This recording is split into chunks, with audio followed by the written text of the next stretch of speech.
Cek cek. Oke, kita mulai saja untuk perkuliahan siang hari ini. Baik, Assalamualaikum warahmatullahi wabarakatuh. Selamat siang teman-teman semua.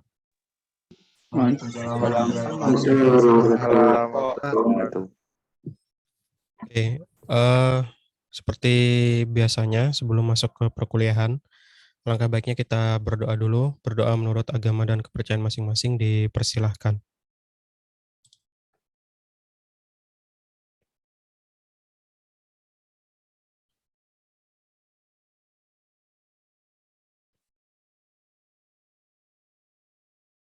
Berdoa selesai.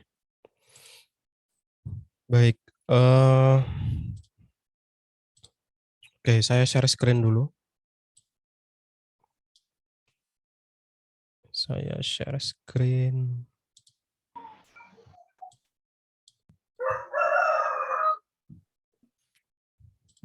Oke, di kesempatan kali ini, ya,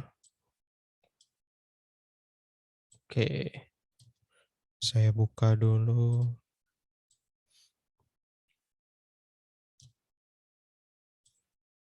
Oke, pada pertemuan siang hari ini, itu mata kuliah kita adalah Mobile dan Web Service praktek ya, kemudian kelas 10 ya, dan dan tentunya ada kelas sinkronnya juga gitu ya. Untuk pertama kali, jadi karena ini adalah pertemuan pertama, langkah awalnya adalah kita nanti akan membicarakan tentang kontrak perkuliahan terkait dengan salah satunya adalah terkait dengan link e-learning ya, kemudian nanti ada grup juga untuk grup, WhatsApp gitu ya. Jadi informasi nanti bisa diberikan lewat e-learning ataupun nanti diskusi juga bisa kita, sampaikan ataupun kita diskusikan ya di WhatsApp gitu ya, di grup WhatsApp. Oke, sebelumnya perkenalkan dulu, nama saya Muhammad Koprawi, kemudian, S1 saya dulu di Amikom, kemudian S2-nya di UGM, kemudian, jurusan saya dulu informatika ya, sama, dulu namanya masih teknik informatika gitu ya. Nah, email saya ini koprawi.mhd@gmail.com, kemudian kontaknya 0856 4343 8581. Jadi nanti jika ingin, ada yang mau dikonsultasikan secara langsung misalkan bisa lewat WA gitu ya, atau nanti bisa juga kita bahas di grup, WhatsApp yang nanti akan saya share. Nah, kemudian karena kita masih online ya, jadi ruangan saya masih ruangan online ya. Oke, selanjutnya, metode perkuliahan itu ada sinkronus dan asinkronus ya. Sinkronus adalah tatap muka, baik tatap muka daring seperti ini ya, tatap muka langsung, kemudian nanti ada yang namanya asinkronus ya. Asinkronus itu, metode perkuliahan yang contohnya nanti teman-teman misalkan bisa belajar mandiri, kemudian mengerjakan soal, membaca modul atau mempraktikkan modul dan lain sebagainya itu termasuk asinkronus. Sedangkan sinkronus adalah tatap muka yang langsung dipandu oleh, pengajarnya gitu ya. Nah kemudian biasanya ini saya sampaikan, etika, ini sebenarnya tidak harus seformal ini, tapi saya yakin teman-teman juga sudah melakukan hal yang sama ya. Biasakan untuk ketika misalkan memang mau menghubungi dosen ya, itu, usahakan menyebutkan identitas, itu yang paling penting ya. Jangan nanti tiba-tiba karena, eee, apa ya, pertama kali misalkan menghubungi dosen tanpa menyebutkan identitas, itu kan nanti dosennya juga bingung gitu ya, ini sebenarnya mahasiswa yang mana gitu ya, sedangkan mahasiswa mungkin yang diampu oleh dosen tersebut banyak gitu ya. Tujuannya sebenarnya bukan apa-apa, tujuannya adalah untuk mempermudah komunikasi teman-teman dengan teman-teman dosen juga gitu ya. Jadi kalau memang misalkan itu adalah hal yang perlu ditanggapi secara langsung dan kebetulan dosennya kebetulan ini ya, lagi tidak sibuk dan langsung membaca pesan teman-teman, nah jadinya langsung bisa ditanggapi. Kalau nanti misalkan, yang di apa namanya, yang ini kan pun tidak jelas gitu ya, yang ditanyakan apa, kemudian yang menghubungi siapa. Nah, itu juga nanti dosennya juga bingung gitu ya, ini siapa sih gitu ya. Sebenarnya intinya identitas aja gitu ya, sebutkan identitas. Kemudian untuk klasifikasi nilai, seperti yang sudah ada sebelumnya, klasifikasi nilai untuk dapat nilai A itu rentang nilainya adalah 81 ke atas gitu ya, dari 81 ke atas. Kemudian 61 sampai 80 itu nanti B, kemudian 41 sampai 60 itu adalah C, 21 sampai 40 itu D ya, kemudian kurang dari 20 atau sama dengan 20 ke bawah ya, itu nanti nilainya adalah E. Nah, eee, saya rasa ini tidak perlu dijelaskan lebih lanjut lagi gitu ya. Nah, terkait link e-learning silakan teman-teman cari ya, mobile dan web service praktek kelas 10 gitu ya, kemudian cari teacher-nya saya, Muhammad Koprawi gitu ya. Atau nanti teman-teman bisa mengunjungi MWS20P10 gitu ya, bit.ly/MWS20P10 atau cari aja di e-learning-nya, mobile dan web service praktek kelas 10. Kemudian nanti ada enrollment key-nya, enrollment key-nya adalah MWS20P10. Jadi silakan dulu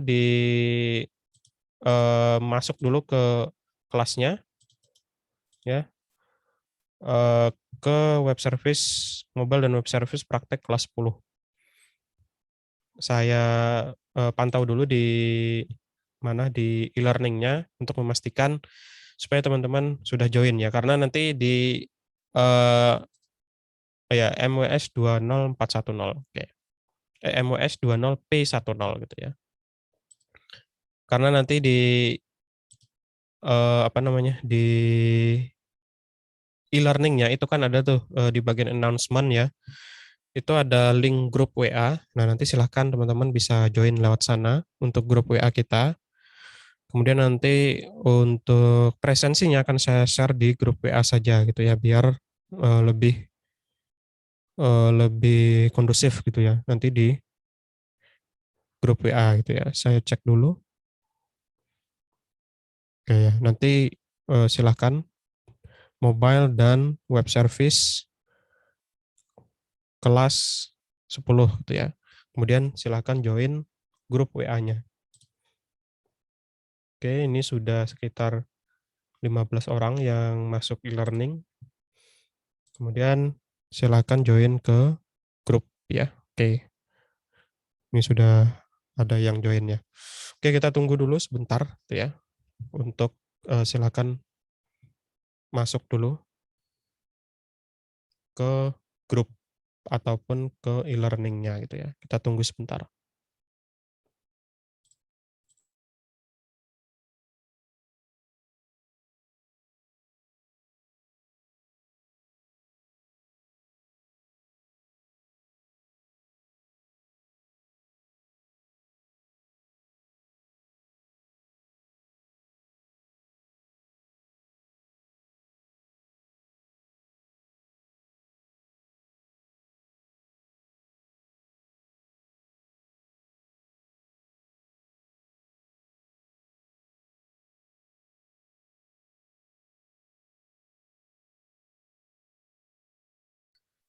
Oke, saya cek lagi.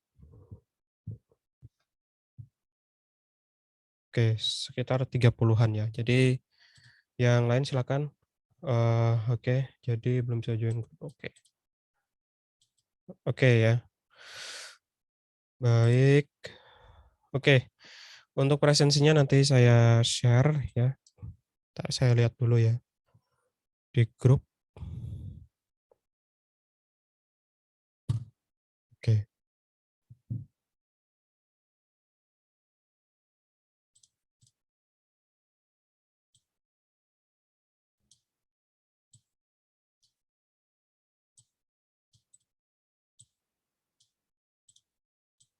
Oke. Oke, saya kopikan dulu code-nya untuk presensi ya.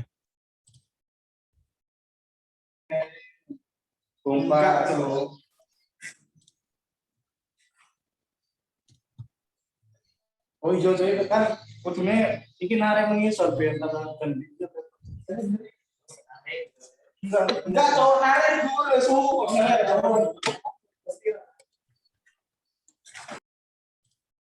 Oke, saya kopikan dulu ke grupnya ya.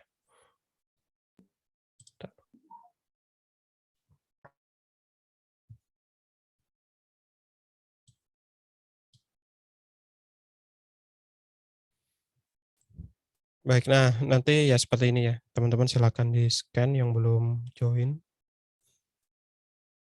Oke, oke, kita tunggu dulu sebentar.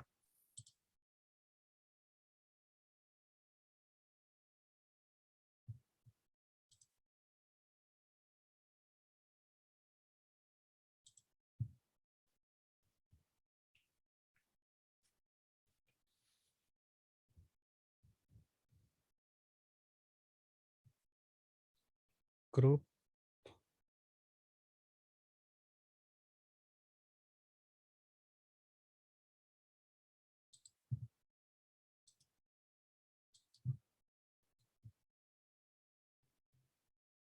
Oke, kodenya sudah saya upload di grup ya, silakan untuk presensi terlebih dahulu. Oke, nah itu tadi terkait ini dulu, pengenalan, apa namanya, link e-learning, ya. Kemudian di sini karena masih pertemuan pertama, saya akan jelaskan dulu beberapa hal terkait perkuliahan ya, ataupun nanti ada pengantar tentang praktikumnya seperti apa. Oke, pertama kita ini dulu, kita bahas dulu ya. Oke ya. Oke, pertama kita bahas ini dulu, kita bahas RPS-nya dulu ya. Oke, nah di sini teman-teman di RPS ataupun nanti di silabusnya ada beberapa capaian mata kuliah yang diinginkan gitu ya. Pertama, di M01 ini, teman-teman diharapkan nanti mampu memahami dan menjelaskan konsep dan cara kerja aplikasi berbasis mobile, khususnya aplikasi, berbasis mobile di sistem operasi Android ya. Kemudian bentar,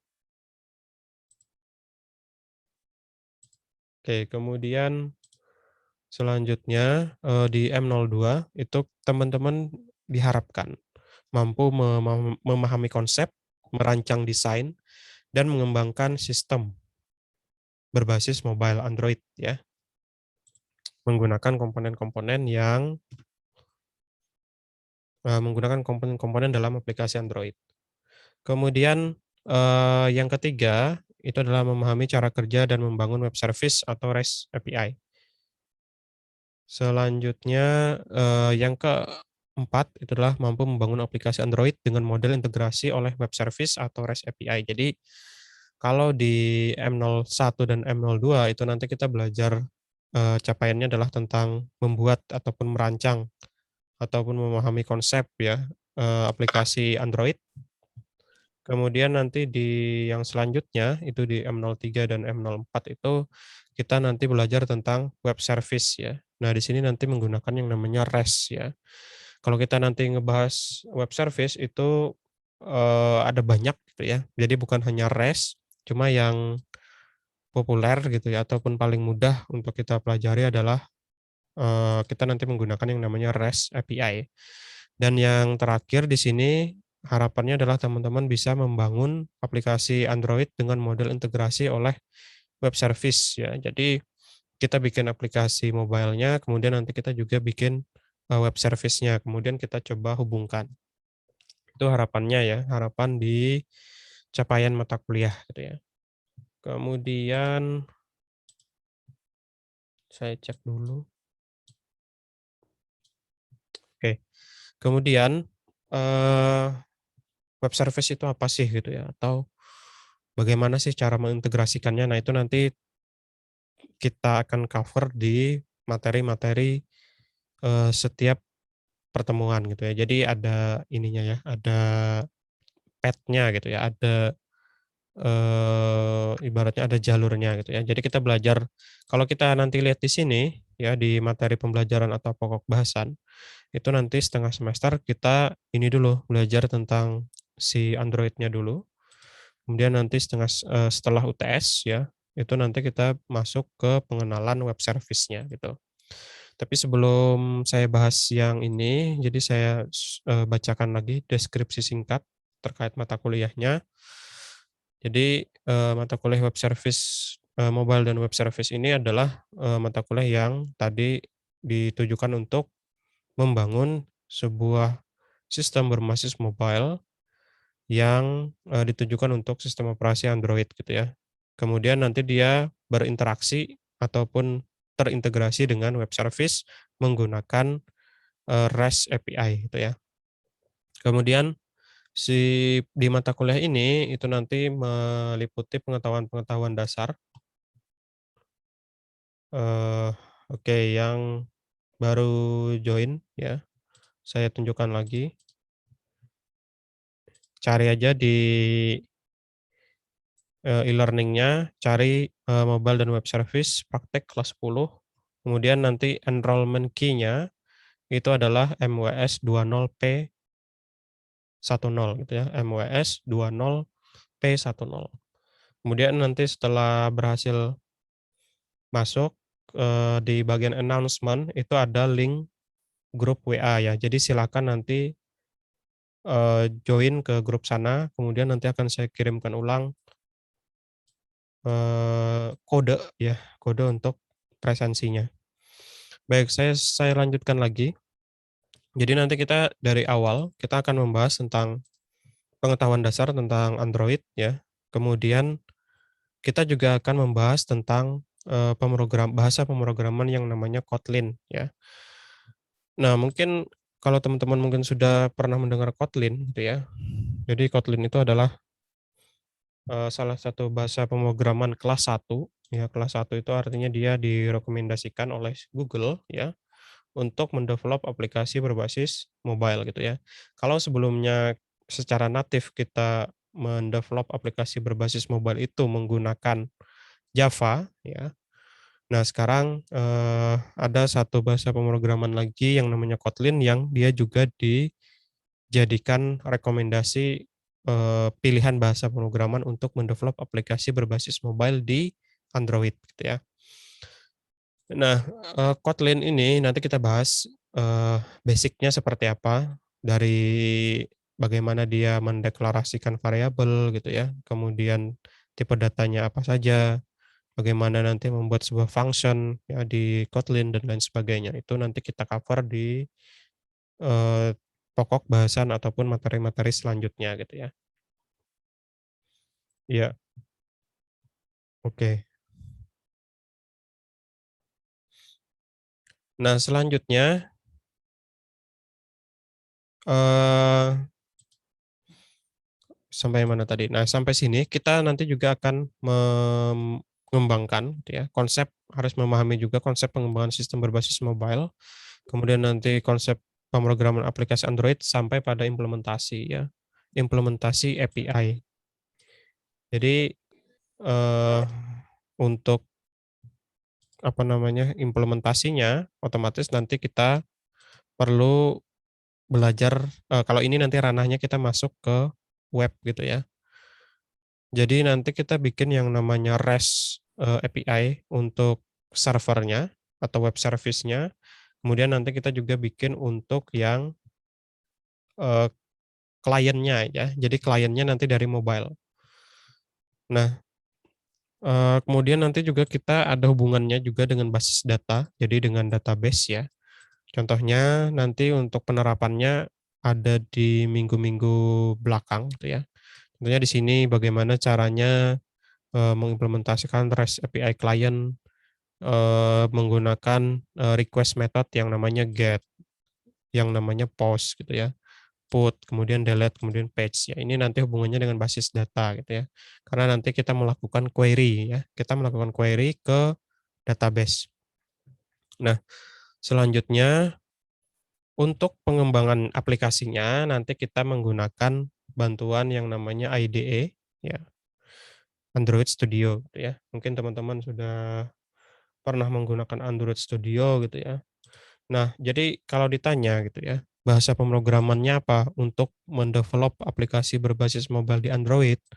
Nah, kita nanti menggunakan bahasa pemrograman yang namanya Kotlin, gitu ya. Kemudian tools-nya apa? Tools-nya untuk pengembangan aplikasinya menggunakan apa? Menggunakan Android Studio, gitu ya. Jadi jangan kebalik-balik, gitu ya.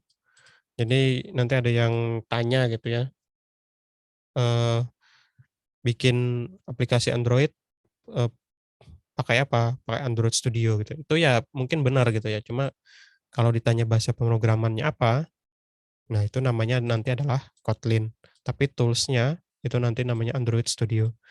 Nah, terus di sini ada IDE. Jadi IDE itu adalah Integrated Development Environment. Jadi yang namanya IDE itu biasanya dia sudah bundling ya. Bundling itu maksudnya dia memang ditujukan untuk pengembangan, khusus ke salah satu bahasa pemrograman misalkan, atau ditujukan untuk pengembangan aplikasi, tertentu gitu ya.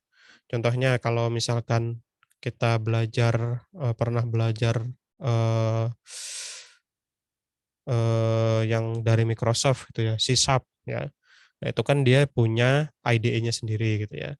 Atau kalau pernah belajar, dulu gitu ya, awal-awal dulu, kita waktu Java ya, untuk Java itu kan ada IDE-nya namanya misalkan NetBeans gitu ya. Atau ada yang memang dikhususkan namanya adalah Eclipse gitu ya. Nah, kemudian untuk Android ya, Android pengembangan Android. Nah, kita bisa menggunakan yang namanya Android Studio gitu ya. Tapi nanti menggunakan bahasa pemrograman Kotlin gitu ya. Nah, kalau teman-teman mungkin mau explore ya, saya jelaskan lagi. Sebenarnya untuk pengembangan Android itu kita tidak terpaku di satu bahasa pemrograman ya. Cuma yang memang direkomendasikan ya, yang direkomendasikan untuk pengembangan secara natif ya, itu menggunakan yang namanya Kotlin tadi gitu ya. Jadi dia masuk ke bahasa kelas 1 gitu ya, bahasa yang direkomendasikan. Jadi kalau teman-teman lihat di developerandroid.com ya, developer.android.com. Nah, itu ada keterangannya. Di bagian atas ini kan ada Kotlin gitu ya.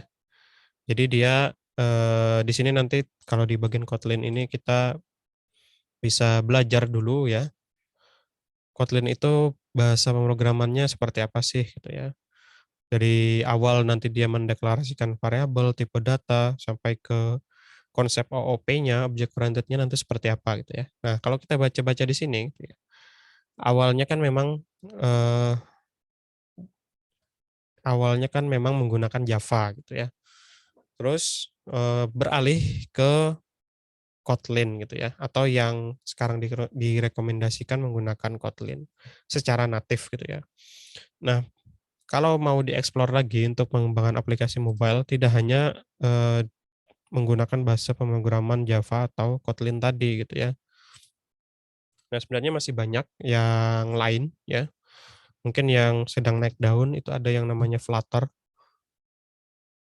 Nah, Flutter ini dia juga, salah satunya bisa digunakan untuk pengembangan aplikasi berbasis mobile ya, buat Android gitu ya.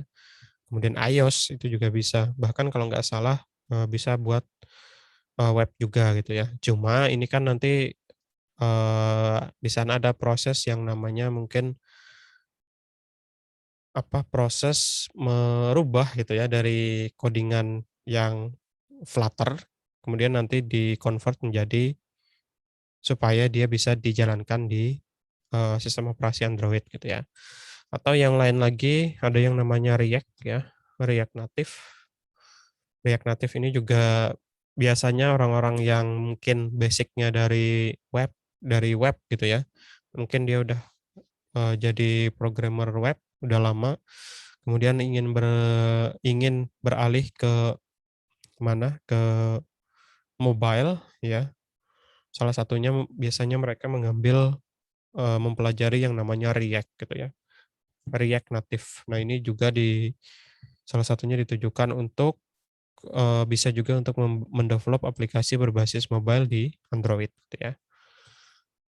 Nah, jadi sebenarnya masih banyak lagi, kalau ini nanti kan, eee, apa ya, jadi kalau sekarang itu bahasa pemrograman itu dia, multi platform gitu ya, atau dia lintas ini, lintas apa namanya, lintas, platform. Jadi misalkan satu bahasa pemrograman itu bisa saja nanti dia digunakan untuk mobile, bisa saja nanti dia digunakan untuk web, bisa saja dia digunakan untuk, aplikasi berbasis desktop dan lain sebagainya gitu ya. Cuma kalau kita mau melihat, eee, bahasa pemrograman yang memang, secara natif itu didukung gitu ya atau direkomendasikan. Nah, maksudnya itu begini, kadang gitu ya, mungkin ya, ini kan nanti hubungannya dengan hardware gitu ya, dengan apa namanya, dengan integrasi ya, misalkan integrasi ke kamera, integrasi ke, GPS dan lain sebagainya. Itu yang paling direkomendasikan memang sekarang masih menggunakan bahasa pemrograman yang tipenya adalah natif gitu ya, atau tipenya memang, bahasa pemrograman yang kelas satu gitu ya. Contohnya, seperti Kotlin gitu ya. Bisa saja nanti di, bahasa pemrograman yang lain, itu bisa saja masih ada kekurangan-kekurangannya gitu ya. Contohnya misalkan ada juga yang namanya Kivy gitu ya. Kivy Kivy ini, adalah, framework-nya Python untuk mendevelop aplikasi berbasis mobile gitu ya.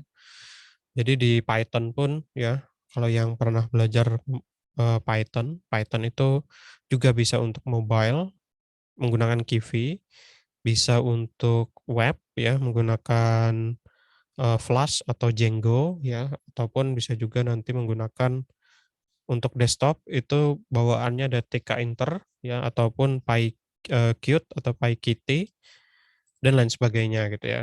Jadi kebanyakan sekarang bahasa pemrograman itu dia lintas ini ya, lintas apa namanya, lintas platform gitu. Cuma, pastinya ada kekurangan dan kelebihannya gitu ya. Mungkin kelebihannya ya karena bahasanya satu gitu ya, bahasanya kita cukup pelajari satu bahasa dia bisa kemana mana ya. Tapi nanti kekurangannya nanti bisa jadi adalah integrasi ke, hardware-nya gitu ya. Nah, bisa saja belum sebaik yang memang bahasa pemrograman yang di kelas satu tadi, yang natif tadi gitu ya. Makanya di sini untuk pengembangan aplikasi berbasis mobile di Android, itu tetap, yang direkomendasikan adalah kalau di developerandroid.com menggunakan Kotlin ya, menggunakan Kotlin. Jadi seperti itu. Jadi itu sekilas ya, jadi, eee, apa ya, jadi sebenarnya banyak banyak cara untuk mengembangkan aplikasi berbasis mobile. Nah, kebetulan di tempat kita, itu kita akan menggunakan, bahasa pemrograman yang namanya Kotlin gitu ya. Jadi kita fokusnya nanti di Kotlin. Nah, kemudian, eee, saya masuk ke materi pembelajaran ya atau pokok bahasan di sini. Minggu pertama kita nanti perkenalan dulu ya. Perkenalan, kemudian nanti perkenalan silabus ya, penjelasan silabus atau RPS di sini. Kemudian nanti ada pengantar perkuliahan. Jadi pengantar perkuliahan mungkin nanti saya akan demokan kita nanti, eee apa saja yang diperlukan, kemudian nanti bagaimana cara menghubungkan, misalkan bagaimana caranya menghubungkan ke device gitu ya, device Android kita dan lain sebagainya, tuh. Jadi minggu pertama perkenalan, kemudian penjelasan silabus dan pengantar perkuliahan. Kemudian nanti dilanjutkan dengan, pengantar pemrograman, aplikasi mobile Android, diikuti dengan persiapan perangkat pengembangan dan koneksi device Android. Nah ini, eee, saya rasa teman-teman sudah mulai menyiapkan saja ataupun sudah mulai menginstal ya. Jadi, teman-teman masuk saja ke developerandroid.com, kemudian nanti teman-teman bisa download yang namanya Android Studio ya. Jadi di sini ada Android Studio, diklik, nah kemudian nanti di-download aja. Dan di sini, kebetulan ukurannya memang, sedikit besar ya, sekitar 900-an mega ya. Nantinya, kenapa jadi besar? Ya pertama tadi, karena, si Android Studio ini kan memang dikhususkan ya, sebuah IDE yang memang dikhususkan untuk keperluan pengembangan aplikasi berbasis mobile di Android. Otomatis dia sudah include nanti macam-macam gitu ya, termasuk nanti sudah include yang namanya SDK gitu ya. Ya kalau nggak salah dia sudah include SDK ya. Jadi kita tidak perlu install lagi gitu. Dan, nanti dicoba aja ya. Kemudian, interface-nya jadi ngodingnya itu nanti nggak melulu ngoding, eee, cuma baris code aja gitu ya, jadi cuma coding-an aja yang dituliskan gitu ya. Tapi di Android Studio itu sudah ada designer ya, sudah ada bagian desainernya. Nah, nanti kita, sudah ada visual layout editor ya, kita bisa mengatur layout-nya, kita bisa bikin, tampilannya nanti langsung melalui Android Studio gitu ya. Jadi tidak harus, misalkan mendefinisikan secara tulisan gitu ya. Misalkan ingin membuat, eee, form gitu ya, tidak harus diketikkan secara manual. Nah, nanti kita bisa manfaatkan, fitur, visual layout editor. Jadi kita bisa drag and drop ya nanti. Nah, kemudian, di sini juga tadi ya, nantinya kan kita perlu belajar Kotlin juga ya. Teman-teman bisa cek nanti diklik aja yang Kotlin-nya, kemudian di bawah sini ada yang namanya, course ya. Course-nya ini free ya. Jadi, di sini nanti sudah diajari juga, mungkin nanti materi saya juga ada di sini, maksudnya mengambil materi dari sini gitu ya. Jadi misalkan dari fundamental ya, Android Kotlin fundamental. Nah, dari mana? Dari persiapan nanti ya. Contohnya nanti di sini ada apa aja, bagaimana caranya membuild aplikasi pertama kita, kemudian nanti perkenalan tentang layout ya, navigation, activity and fragment life cycle ya. Sebenarnya kalau kita lihat di sini juga hampir sama nanti. Jadi ada layouting ya, kemudian ada navigation, kemudian nanti ada life cycle dan lain sebagainya ya. Di sini juga kita bisa ikuti nanti secara free gitu ya. Nah, contohnya misalkan nanti, untuk lesson yang pertama build, your first app gitu ya. Nah, kalau nggak salah di sini ada juga, tutorial untuk instalasi ini ya, instalasi Android Studio-nya gitu, misalkan bingung ya. Nah, ini pertama kali kita install Android Studio dulu, kemudian next. Nah, nanti, eee, di sini ya kita klik ya, sebentar ini bukan di situ. Oke, mana tadi?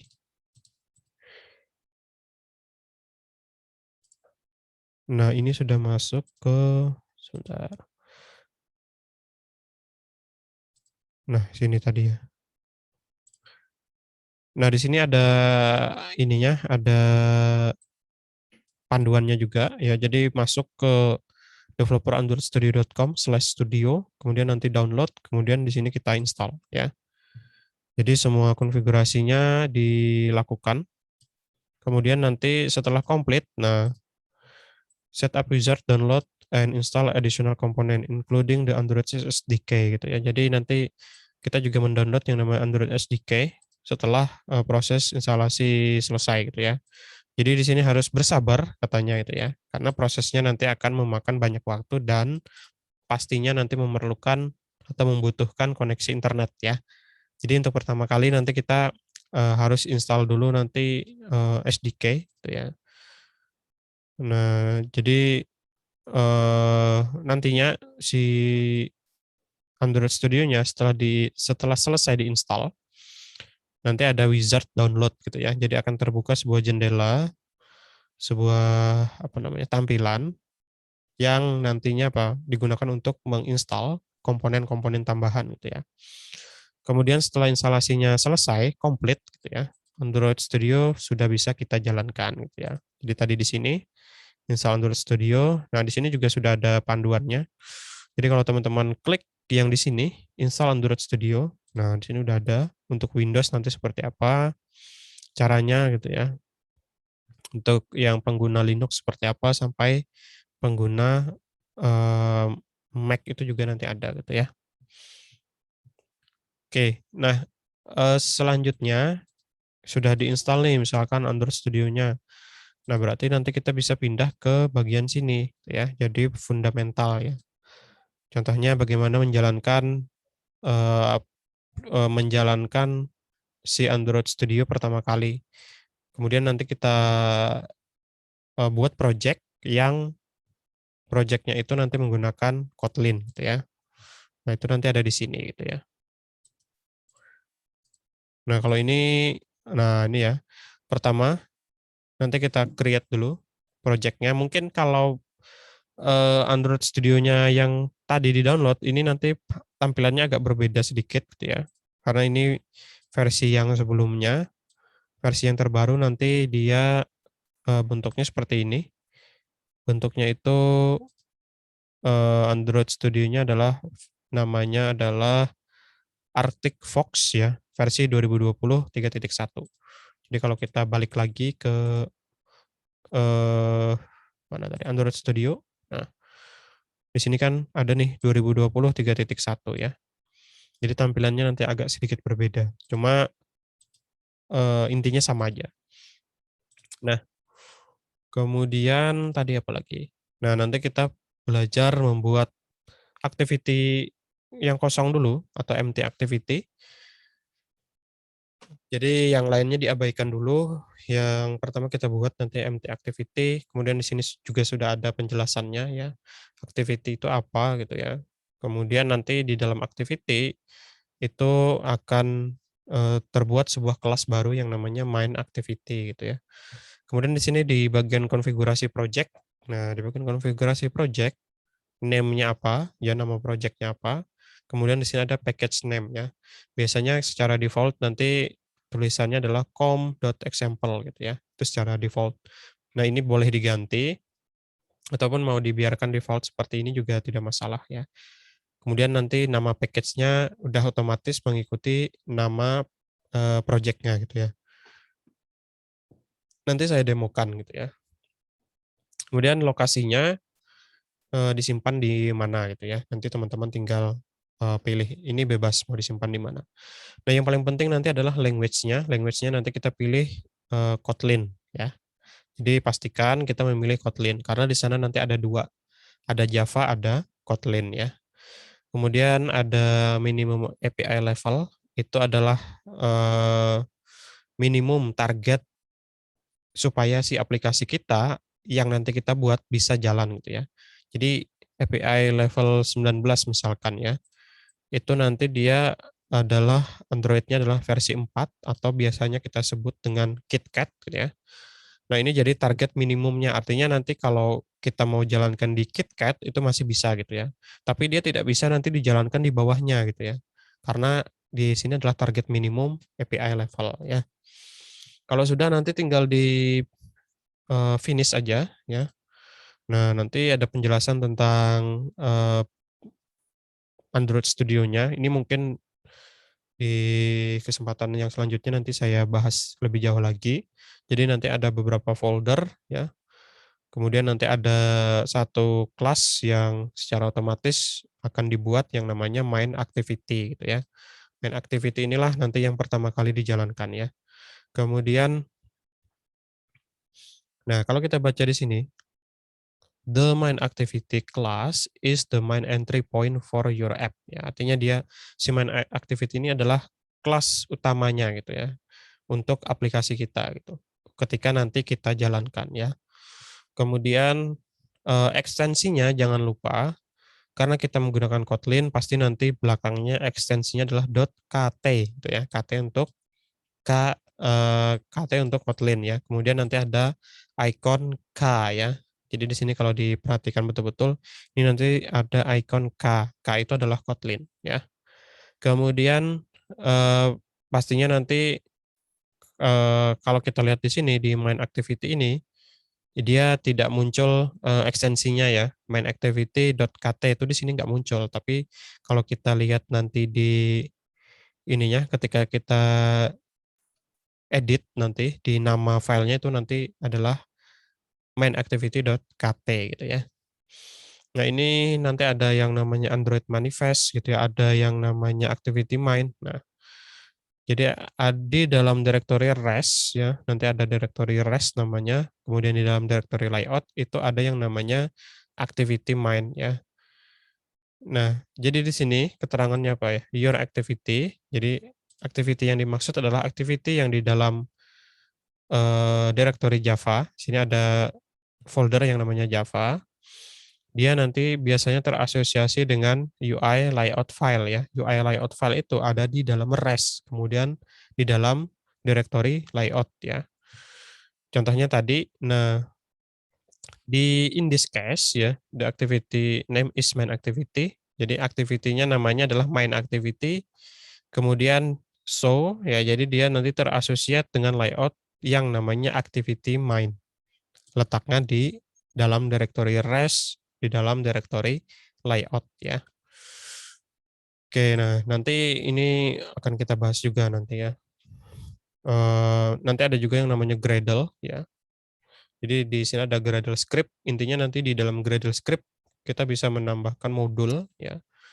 Jadi misalkan untuk membuat navigasi yang bentuknya seperti A, itu misalkan kita nanti butuh modul yang harus ditambahkan misalkan di dalam Gradle gitu ya. Jadi ini nanti dia yang membuild si aplikasi kita supaya bisa di install ataupun didistribusikan ke mobile gitu ya, ke handphone gitu. Nah, ini nanti yang penting juga ya, ada yang namanya virtual device ya, ada yang namanya Android Virtual Device atau AVD.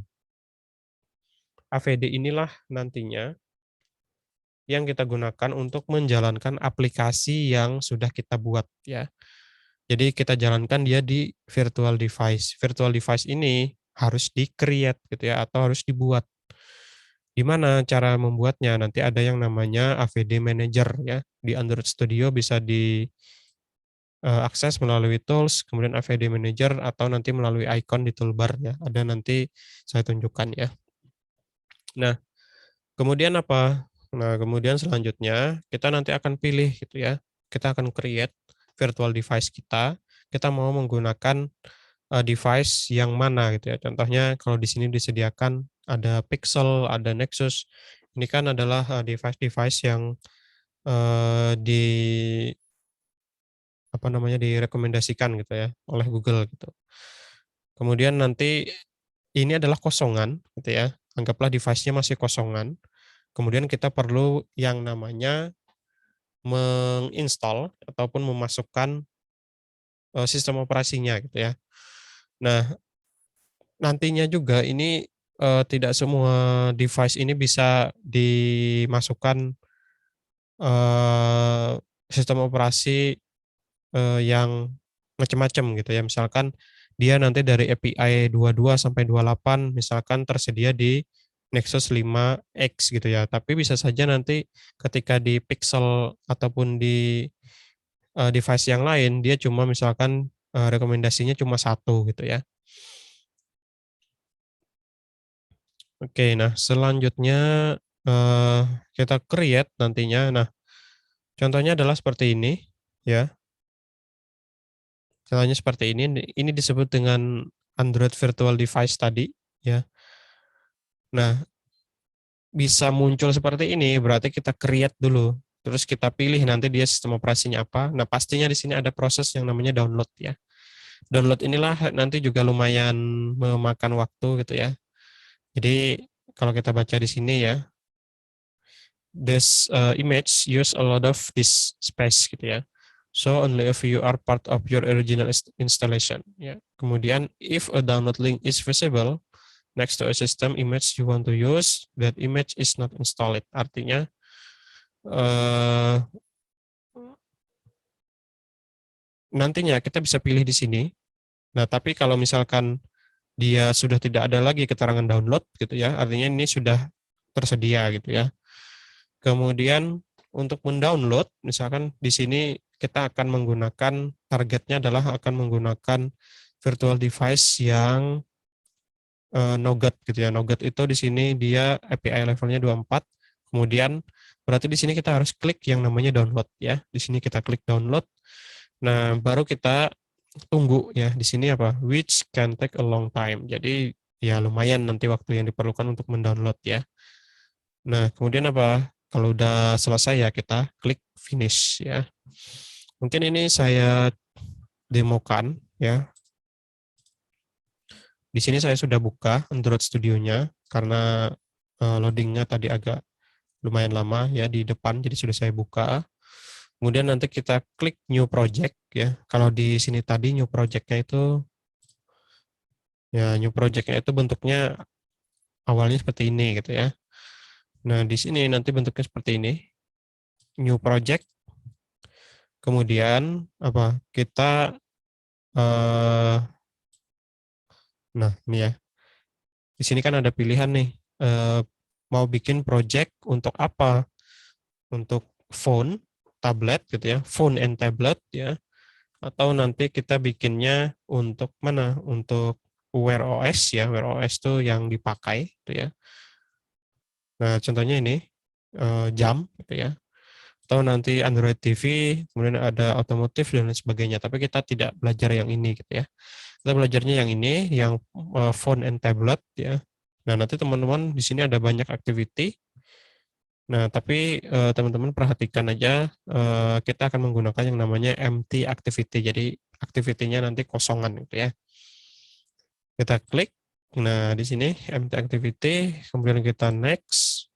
Nah, di sini tadi yang kita buat nama ya activity-nya atau nama project-nya, misalkan apa? Belajar belajar Android. Android pertama. Pertemuan pertama ya. Ya panjang-panjang nggak masalah sih itu ya. Nah, itu ya. Package name-nya di sini dia udah otomatis mengikuti yang di atasnya gitu ya. Jadi name-nya apa, kemudian nanti package name-nya diikuti dengan yang selanjutnya. Biasanya di sini itu adalah example gitu ya. Sebelumnya sudah saya rubah gitu ya. Jadi nanti bebas di custom ataupun kita mau mengikuti yang default saja gitu ya. Kemudian untuk save location itu nanti tinggal diarahkan mau disimpan di directory mana. Nah, ini tadi yang paling penting teman-teman pilih Kotlin ya, karena di sini ada dua pilihan. Ada Java, ada Kotlin ya. Kita pilih Kotlin, kemudian minimum SDK itu artinya nanti aplikasinya atau project-nya ini bisa di running di minimum eh, seri ataupun handphone yang terinstall Android versi sekian gitu ya. Di sini contohnya Android 6 gitu ya atau Marshmallow. Kemudian API-nya, API levelnya itu adalah 23. Nah, kalau teman-teman masih bingung, di sini ada tulisan help me choose, kita klik aja. Nah, di sini ada keterangannya ya. Jadi di Marshmallow itu nanti bisa melakukan apa aja atau tersedia service apa aja gitu ya. Di Nougat nanti ada apa aja, ini kan bisa dilihat nih ya. Kemudian sampai ke Pi itu nanti ada apa aja gitu ya. Nah, misalnya tadi di Marshmallow, Marshmallow di sini kan ada Android platform version ya. Kemudian ada API level. Nah, misalkan untuk versi Android-nya itu adalah KitKat. KitKat itu biasanya API levelnya adalah 19 gitu ya. Jadi eh, kita harus tahu dulu itunya ya. Dia itu kalau 19 itu nanti untuk apa gitu ya. Kemudian misalkan tadi untuk Marshmallow itu API levelnya adalah 23. Kenapa harus tahu? Nah, nanti ada hubungannya dengan pertama tadi dengan aplikasi kita nanti minimumnya di runningnya di mana. Nah, terus nanti ketika didistribusikan ke handphone ya, ke mobile yang real device, itu kan nanti juga harus dilihat gitu ya. Misalkan device kita ternyata Android-nya itu versinya itu yang Lollipop gitu ya. Sedangkan minimum aplikasi yang kita buat itu di Marshmallow gitu. Kira-kira bisa jalan atau tidak gitu ya. Nah, itu nanti diperlukan pengetahuan tadi ya. Mau pakai yang 23, otomatis nanti device-nya tidak boleh menggunakan, tidak bisa digunakan di yang di bawahnya gitu ya. Yang di bawahnya lagi gitu. Itu tidak bisa gitu. Nah, misalkan kita pilih aja yang Marshmallow ya. API 23 kita klik ya. Kalau sudah, ini teman-teman di finish aja gitu ya. Nah, nanti dia akan membuat sebuah project baru. Ya, kita klik finish, kita tunggu. Nah, ya ini memang agak sedikit berat gitu ya. Kita tunggu. Nah, pertama kali itu nanti ada yang namanya indeks ya, update yang indeks. Jadi ini memang agak lama pertama kali gitu ya. Terus nanti ada persiapan di Gradle-nya juga. Jadi di sini kita tunggu saja gitu ya. Nah, sambil menunggu, saya jelaskan lagi tadi ada yang namanya virtual device ya. Mana tadi ya? Nah, Android virtual device. Ini bisa kita akses di tools ya. Nah, tapi ini masih loading ya. Kita tunggu dulu aja. Kita akses melalui tools atau nanti teman-teman bisa akses melalui icon di toolbar yang di pojok kanan ini ya, yang ada tanda handphonenya, kemudian ada icon Android-nya gitu ya, namanya AVD Manager ya, atau tadi melalui tools, kemudian AVD Manager. Nah, kita klik.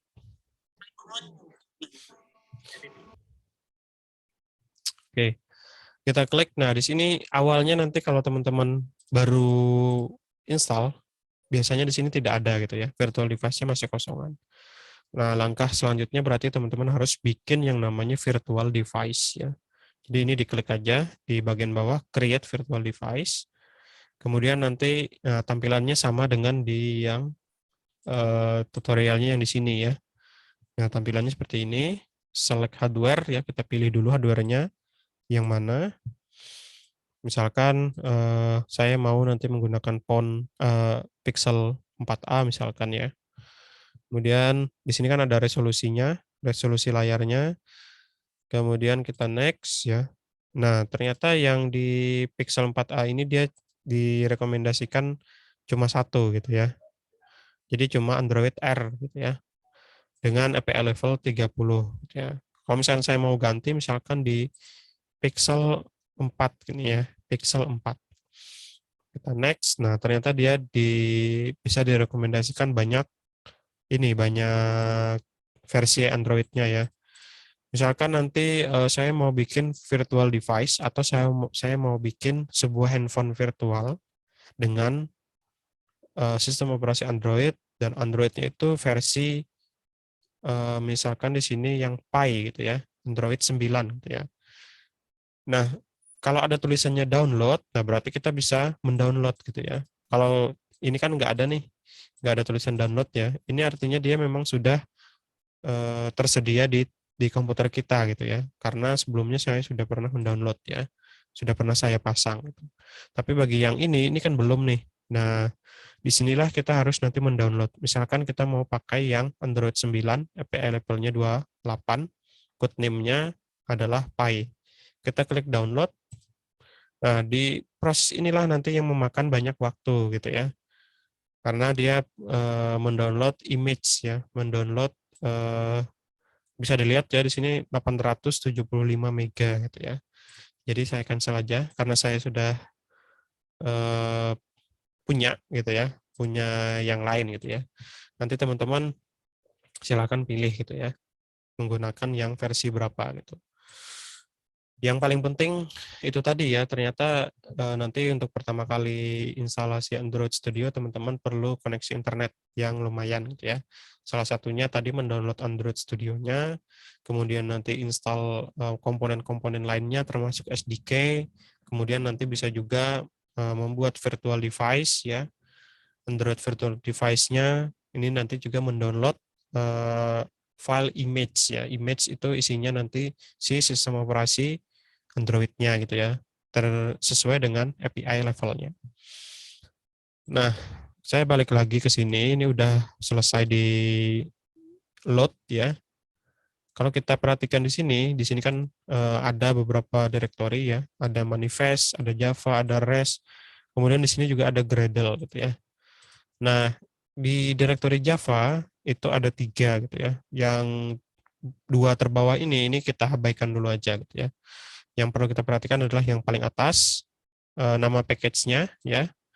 Nah, kemudian di sini ada satu buah kelas yang namanya main activity. Jadi kalau kita lihat di sini main activity itu dia ekstensinya adalah .kt gitu ya. Kemudian di sini ada semacam logo K ya. K itu adalah tadi mereferensikan ke Kotlin gitu ya. Jadi kalau kita lihat di sini K gitu ya. Nah, seperti ini, logonya seperti ini. Ini adalah berarti filenya itu adalah file Kotlin ya. Nah, selanjutnya tadi akan terbuat ya sebuah kelas yang namanya main activity. Nah, main activity ini adalah entry point untuk aplikasi kita. Jadi yang pertama kali dijalankan itu nanti adalah kelas yang namanya main activity. Nah, seperti itu. Terus biasanya tadi ya main activity satu activity dia punya satu layout gitu ya. Letaknya di mana biasanya ya? Satu activity ada satu layout. Letaknya ada di dalam REST, kemudian ada di layout, kemudian namanya adalah, karena di sini namanya adalah main activity, di layoutnya ada yang namanya activity main.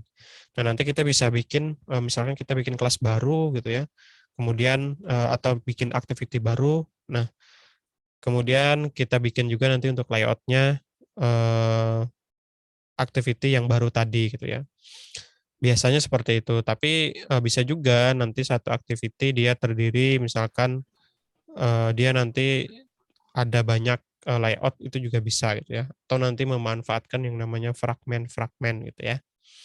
Tapi itu sambil jalan ya, nanti kita pelajari. Nah, oke, misalkan di sini saya contohkan dulu, saya akan running, bagaimana sih caranya running aplikasi Android ya. Jadi di sini teman-teman secara mudahnya gitu ya, di sini kan ada list device yang available gitu ya, atau virtual device yang sebelumnya sudah pernah saya buat ya di Android virtual device tadi gitu ya. Jadi ada 3, ada 25, 30, 29 gitu ya, API levelnya gitu ya. Nah, misalkan saya ingin menjalankan di Nexus 4 yang API 25 ya, API 25 tadi itu apa? 23 tadi kan Marshmallow ya, berarti karena tadi kan minimum SDK-nya adalah 23, berarti kalau saya menjalankan di 25 itu kan tidak masalah gitu ya, karena masih di apa, masih dalam batas, SDK-nya tadi. Kecuali misalkan misalkan, eee,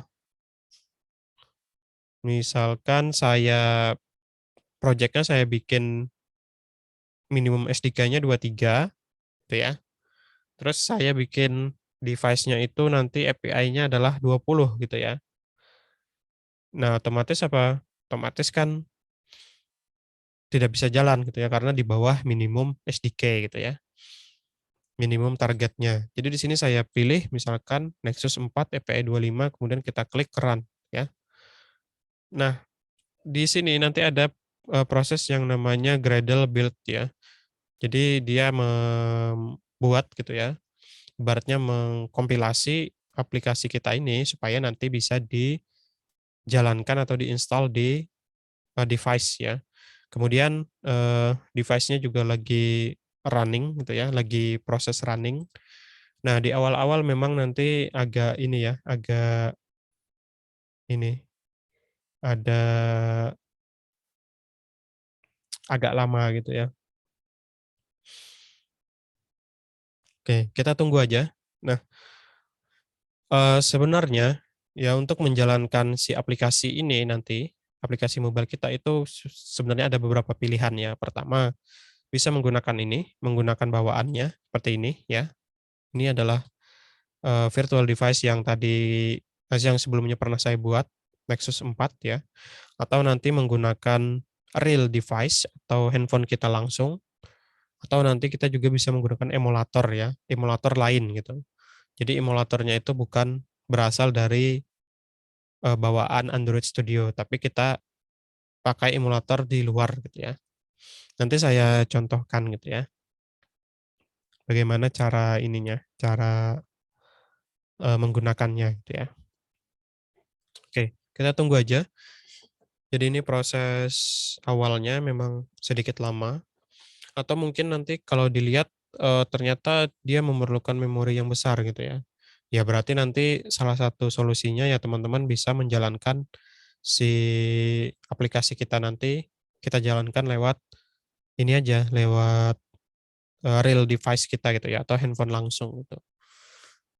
Nanti cara menghubungkannya, coba saya ini ya, coba saya contohkan gitu. Oke, ini baru membahas yang mobile-nya gitu ya, belum lagi kita bahas yang webnya seperti apa gitu. Intinya nanti dia saling terhubung ya. Oke. Nah, di bawah sini ada proses install, kalau teman-teman lihat ya, sini install keterangannya. Jadi dia aplikasi kita di-bundling ke APK gitu ya, kemudian di-install ya. Nah, di sini muncul, di sini kan belajar Android pertemuan pertama gitu ya. Kemudian di sini ada Hello World-nya. Nah, ini dari mana gitu ya. Hello World ini dari mana sih gitu ya. Nah, tadi kan si aktif satu activity, kemudian nanti ada satu layout gitu ya. Nah, main activity ini itu layoutnya ada di activity main. Nah, ini tulisannya ini kan tersimpan di kalau yang sekarang ya tersimpan di activity main. Jadi kalau kita buka activity main.xml ya, jadi menggunakan ekstensinya adalah XML untuk layoutnya. Nah, di sini ada 3 pilihan. Pertama, kalau kita lihat di bagian kanan ya, ada yang namanya design, kemudian ada yang namanya split, ada yang namanya code ya. Desain itu nanti bentuknya seperti ini, kita bisa drag and drop nanti, eh, drag and drop komponen ya, atau nanti kita bisa menggunakan split ya. Nah, split ini sebelah kiri ini nanti codingannya, misalkan ini text view gitu ya. Kemudian sebelah kanan ini adalah si desainnya gitu ya. Kemudian ada juga code ya di sini. Kalau code ya berarti cuma codingannya aja gitu ya, atau teks editornya aja gitu. Nah, jadi jangan khawatir gitu ya, apakah nanti ketika membuat sebuah menu misalkan gitu ya, harus diketikkan semua melalui codingan seperti ini? Jawabannya ya tidak gitu ya. Nanti kita bisa memanfaatkan fitur, desainnya ini gitu ya. Contohnya, kalau kita perhatikan balik lagi ke code ya, di sini kan ada nih Android text ya. Android text, kemudian katanya adalah string-nya adalah teksnya adalah hello world gitu ya. Makanya di sini muncul ini dalam bentuk text view, namanya adalah text view, kemudian teksnya isinya adalah hello world. Ini misalnya kita ganti ya, halo gitu ya. Halo, ini program pertama saya gitu ya. Udah. Nah, kalau sudah kita bisa melakukan run ulang gitu ya di sini gitu ya. Nah, kita klik run. Terus nanti di sini ada proses terminasi ya, yang sebelumnya aplikasi yang sebelumnya kita buat itu nanti di stop dulu. Nah, ini ya, kita terminate gitu. Kemudian nanti dia mengulang kembali melakukan instalasi yang baru gitu ya. Maksudnya bukan install baru tapi memperbaharui gitu ya, memperbaharui aplikasi yang sebelumnya sudah pernah kita install. Nah, contohnya di sini munculnya apa? Halo, ini program pertama saya, gitu ya. Ini bagian dari text view sini, gitu ya. Terus gimana caranya menggunakan yang versi desain, gitu ya. Jadi ini kalau kita klik ya, nah nanti kita belajar tentang layout ya. Di sini menggunakan constraint layout ya. Nanti ada banyak tipe-tipe layout ya. Contohnya teman-teman mungkin juga bisa mencari materinya gitu ya. Bentar, kita lihat layout ya. Nah, ini adalah eh, file presentasi ya dari Android Fundamental, Developer Fundamental Course ya, yang menjelaskan salah satunya nanti ada hubungannya dengan layout ya. Oke, ini masih loading ya. Nah, nantinya eh, nah ini ya, ada beberapa layout umum gitu ya. Pertama nanti ada linear, ada constraint. Jadi di sini bisa dilihat ininya, bisa dilihat apa namanya? Bentuknya seperti apa. Misalkan saya mau bikin yang kira-kira nanti bentuknya seperti ini gitu ya. Nah, kita bisa menggunakan linear layout gitu ya. Atau kita bisa menggunakan constraint layout. Constraint layout ini nanti bisa diatur lebih fleksibel gitu ya. Kemudian nanti ada grid layout, kemudian ada table layout. Nah, kemudian ya itu tadi ya contohnya. Di sini contohnya kita ada constraint gitu ya. Terus mau mengganti nanti di mana? Ya bisa saja nanti diketikkan di bagian code-nya, diganti misalkan menjadi apa layout-nya gitu ya. Di sini nanti ya. Oke, ini biarkan saja dulu menggunakan constraint ya. Kemudian di sini ada text view ya. Kalau kita klik, nah di sini kan ada text view. Text view itu yang mana? Jadi di sini ada yang namanya palette gitu ya. Paletnya apa? Misalkan teks. Nah, kemudian di sini ada text view. Text view itu intinya untuk menampilkan teks ya. Misalkan kita tambahkan ke sini. Nah, kita drag ya. Di sini sudah muncul text view. Kemudian ininya misalnya kita atur ke sini ya. Kemudian bawah, samping, kemudian ke samping. Nah, ini bisa kita naikkan. Nah, ininya ya. Kita naikkan misalkan di sini gitu ya. Kemudian nanti bisa kita isi. Nah, kalau kita cek di code-nya, nanti sudah muncul ada text view baru gitu ya. Nah, ini ya. Awalnya kan cuma ini nih. Sekarang muncul text view baru. Di sini, misalnya kita mau ganti ya. Ini adalah text view baru. Oke, kita balik ke desainnya. Nah, di sini udah muncul ya. Ini adalah text view baru gitu. Kemudian di sini juga ada atribut-atribut lainnya yang bisa kita atur. Nah, misalkan nah ukurannya nah seperti ini misalkan gitu ya. Ini nanti bisa kita pelajari. Kemudian eh, mungkin itu dulu ya. Nanti kita pelajari lebih lanjut yang lain. Nah, nanti ketika kita inginnya dinamis ya, kita inginnya dinamis, otomatis nanti kita perlu mengetahui yang namanya ID gitu ya. Jadi di sini kan ada ID, ya ada ID, ID-nya apa? Namanya text view misalkan. Nah, ID inilah nanti yang akan kita panggil gitu ya.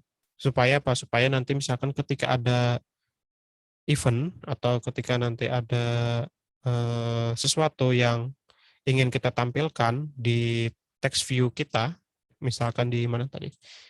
Di sini ya, di bagian sini, otomatis kita harus nanti yang kita panggil adalah si ID-nya, ya, ID-nya. Nah, ini dulu sementara. Nah, ini bisa kita running ulang ya. Jadi nanti muncul lagi di bawahnya gitu ya. Kita running ulang, kemudian kita terminate dulu.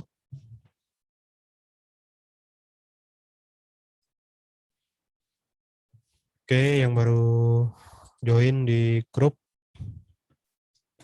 silahkan presensi dulu ya. Saya share ulang.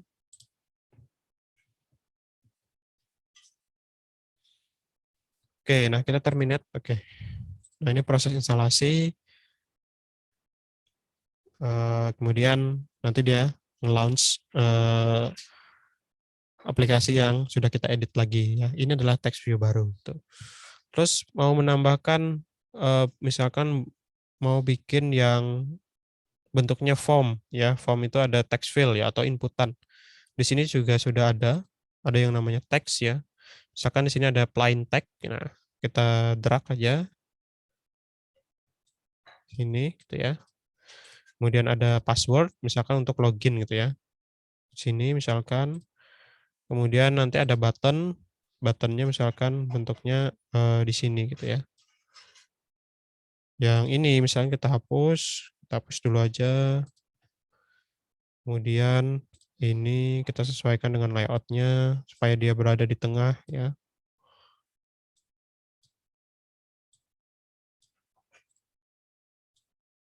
Oke, kemudian ini yang passwordnya kita tarik ke atas.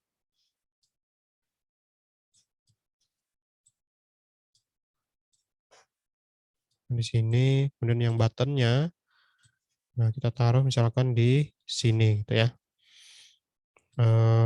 Kita ikutkan aja ke sini.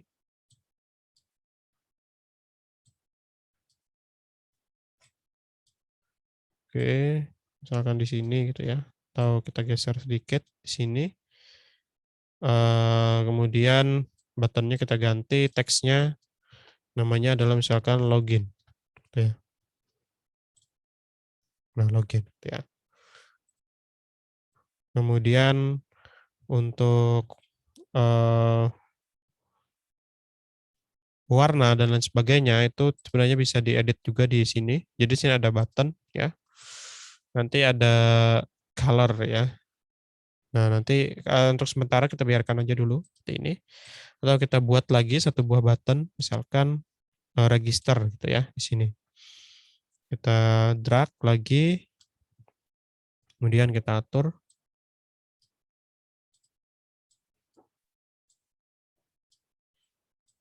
sini ya.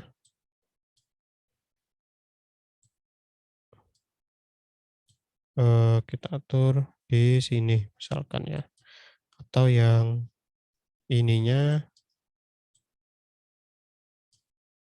oke ya. Ini cuma ini dulu ya. Cuma testing-testing dulu aja. Sebenarnya nanti ada cara yang lebih benarnya lagi gitu. Ini kita ganti misalkan namanya apa? Register. Oke. Nah, seperti itu. Terus sudah misalkan gitu ya. Nah, kita save ya. Kemudian kita running ulang gitu ya.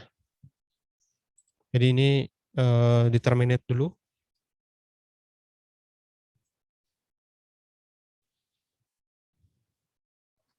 Jadi jangan khawatir gitu ya. Sudah ada desainernya. Tinggal nanti bagaimana cara memakainya saja gitu ya, memahami cara memakainya. Misalkan nanti ketika diklik login, apa yang terjadi gitu ya. Ketika register, itu apa yang terjadi gitu ya. Nah, contohnya ini, di sini gitu ya. Misalkan biasanya kita ketikkan username. Nah, bedanya apa dengan teks tadi ya. Ini ada plain text, kemudian ada password gitu ya. Nah, kalau yang plain text kan berarti nanti teksnya itu terbaca gitu ya. Kalau yang password itu nanti akan di masking gitu ya. Misalkan password. Nah, jadi setelah diketikkan dia akan di masking atau disembunyikan karakternya. Dan terakhir misalkan kita klik login atau register ya.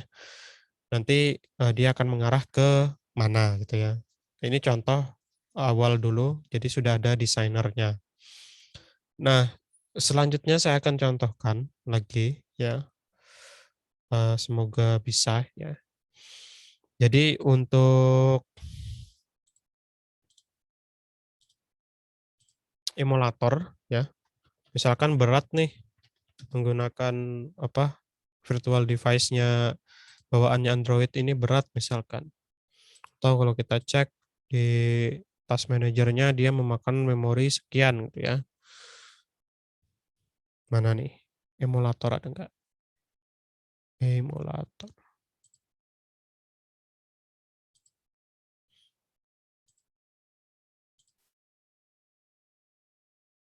Nah, di sini saja untuk Android Studio-nya aja udah 3 gigaan gitu ya. Belum lagi apakah ini sudah sama emulator ya. Nah, selanjutnya misalkan, oh ternyata malah berat gitu ya. Nah, ada lagi emulator di luar, emulator eksternal, tapi ini juga harus di-download gitu ya. Kalau yang teman-teman sering main game ataupun sering nontonin orang main game gitu ya, biasanya kan dia pakai apa, mainnya kan di, PC misalkan gitu ya, tapi tetap menggunakan, Android gitu ya. Nah, itu menggunakan emulator ya. Jadi ada banyak, ada yang namanya BlueStack ya, BlueStack. Nah, ada yang namanya LD Player, ini juga emulator juga,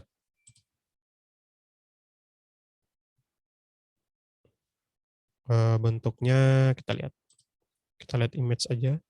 Ini adalah LD Player, kemudian ada yang namanya Memu ya, Memu Player, Memu Play, lagi ada yang namanya Nox ya. Nah, banyak sekali gitu ya. Nah, misalkan di sini saya akan mencoba menggunakan Memu gitu ya. Tapi ini cuma penjelasan singkat dulu ya. Ternyata kita juga bisa running di emulator yang lain gitu. Saya akan menggunakan Memu. Jadi di sini saya sudah install yang namanya Memu. Kita tunggu, kita klik ya.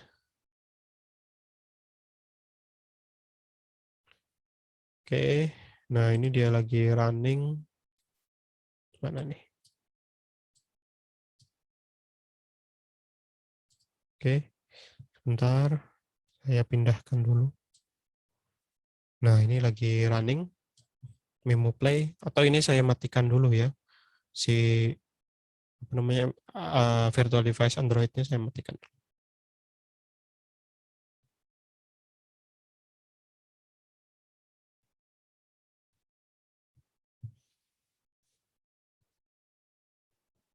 Oke.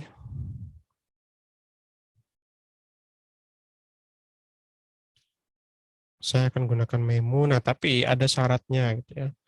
Atau ada settingan lagi, yaitu kita harus menghubungkan antara si Memo ke Android Studio-nya. Jadi ada ininya, ada caranya ya.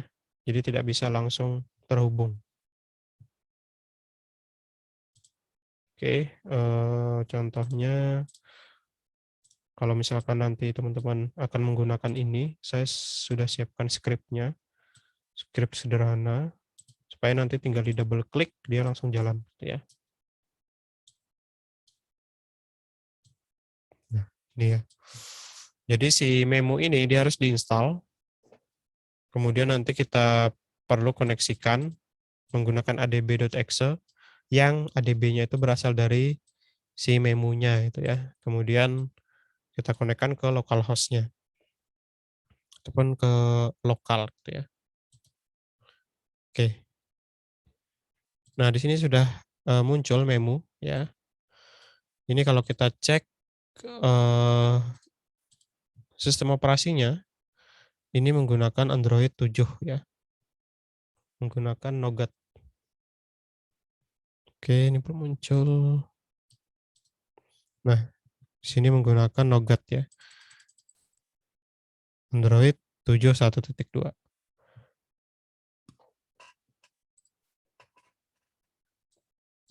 Oke, kemudian saya coba balik lagi ke Android Studio. Nah, di tempat saya ini sudah ini ya, sudah terpasang secara otomatis nih Samsung SMG935FD.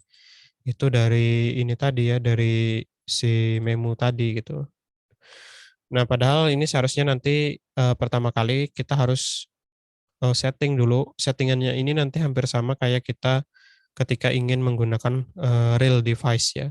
Jadi nanti teman-teman masuk ke build number, ini nanti di-tap aja sampai kalau nggak salah 7 kali, sampai nanti muncul keterangan, "You are already a developer," gitu ya. Tujuannya apa? Untuk mengaktifkan yang namanya developer option ya. Jadi nanti muncul di sini developer option, kita klik, kemudian kita cari, kita aktifkan yang namanya USB debugging, yang awalnya dia off gitu ya, kita on-kan menjadi, seperti ini gitu ya. Selanjutnya masih ada lagi satu, settingan, biasanya ini harus diaktifkan. Jadi kalau menggunakan memo itu ada di engine, engine-nya, kemudian nanti ada root mode, ya root mode-nya ini harus di-on-kan gitu ya. Jadi modenya adalah root ya. Kalau di memo gitu ya. Di emulator yang lain juga ada ininya juga, ada root mode-nya juga. Setelah itu untuk device-nya kita set ya menjadi phone ya. Resolusinya adalah resolusi phone. Kemudian untuk profilnya ini bebas ya. Jadi kalau mau mengikuti yang default ada 5 kalau di sini ya di tempat saya. Ada Samsung, ada OnePlus, ada Google Pixel, ada Asus ROG gitu ya. Tapi kalau saya di sini saya klik aja custom. Nah, namanya adalah Samsung. Kalau sudah settingan tadi itu harus di restart dulu gitu ya si ininya, si memonya gitu ya. Kemudian tadi sudah USB debugging-nya sudah diaktifkan. Nah, langkah selanjutnya ini kalau dimatikan gitu ya. Ini kan awalnya seperti ini gitu ya. Kemudian kita nyalakan. Nah, nanti ada pesan seperti ini gitu ya. Kita klik OK. Kemudian di sini kan dia hilang nih ya. Nah, artinya ini belum terhubung ya. Cara menghubungkannya gimana? Nah, pertama-tama kita harus ke sini dulu. Kita pindah dulu ke tempat instalasi si memonya. Kemudian nanti kita koneksikan dengan ADB.exe, adb.exe, kemudian connect dan lain sebagainya. Nah, kalau ini saya sudah buat di Notepad ya, jadi saya tinggal double klik, ekstensinya adalah .bat. Jadi kalau saya double klik, nah saya double klik, nah nanti dia menjalankan seperti ini gitu ya. Nah kita balik lagi ke sini. Nah kalau kita sudah jalankan si apa namanya tadi si ADB-nya dan ternyata belum muncul, berarti si memonya ini kita restart dulu. Di sini kita restart sebentar, kemudian nanti sampai dia muncul ya.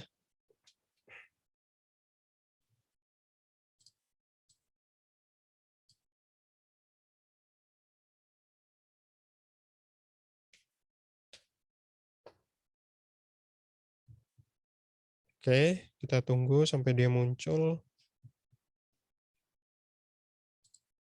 Oke, yang baru join silakan ya presensi.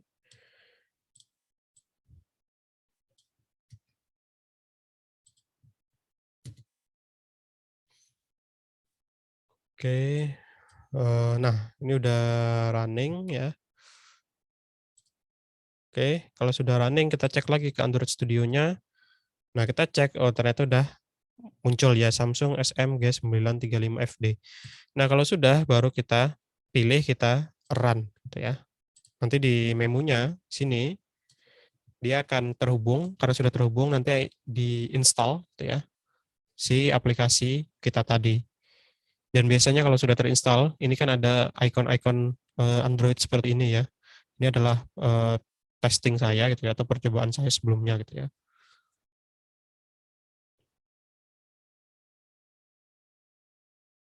Nah, nah ini udah muncul ya. Nah seperti ini.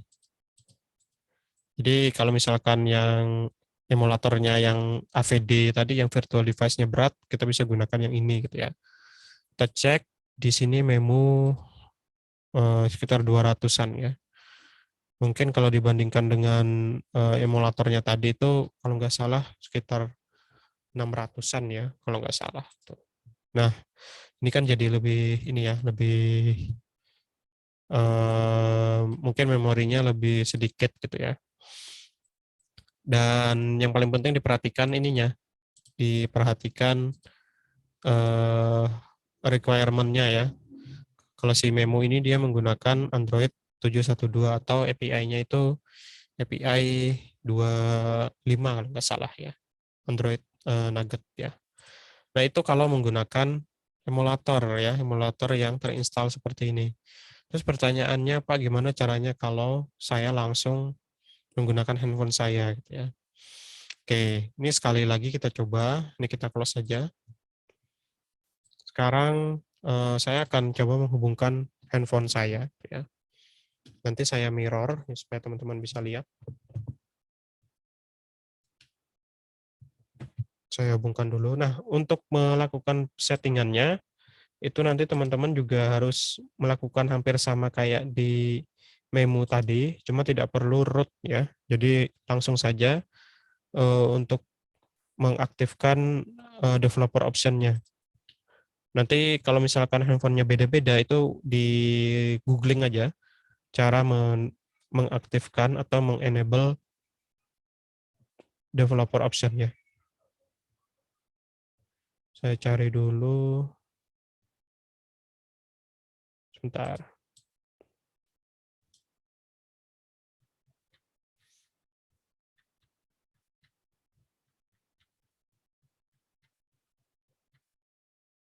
Sebentar ya, saya carikan untuk mirroring-nya supaya teman-teman nanti bisa lihat.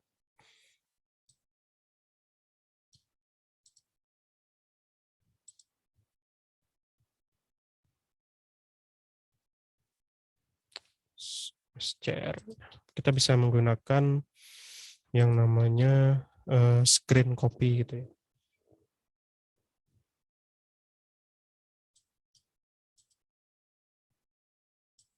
Oke. Nah, atau kita nyalakan dulu. Ini sudah terhubung atau belum? Oke. Nah, di sini sudah muncul ya Redmi Note 8 Pro gitu ya. Handphone saya Redmi Note 8 Pro. Kemudian saya coba mirroring dulu ya. Belum ketemu. Oke, kita tunggu dulu sebentar.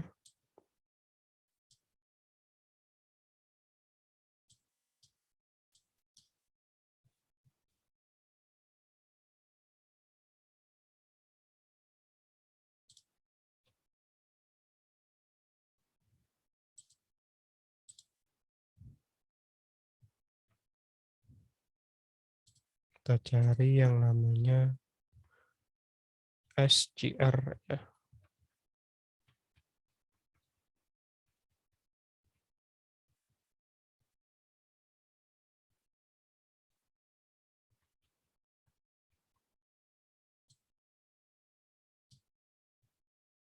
Oh ya, kalau mau ada yang sambil ditanyakan silakan ya.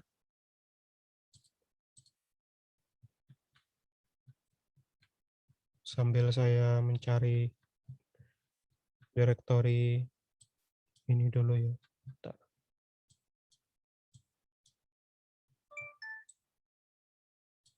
Oke, SGR.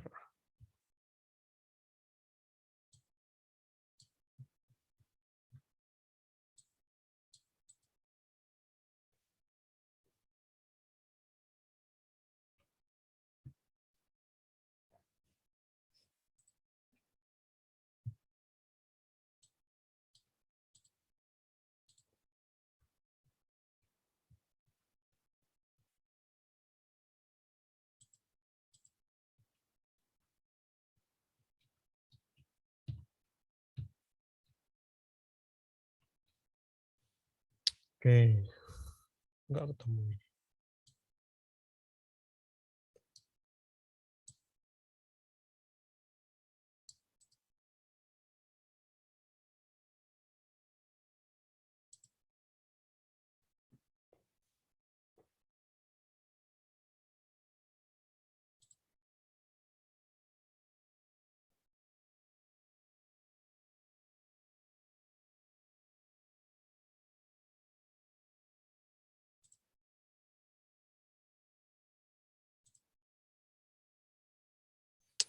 Oke, sebentar ya. Eee, saya stop dulu, share screen-nya bentar.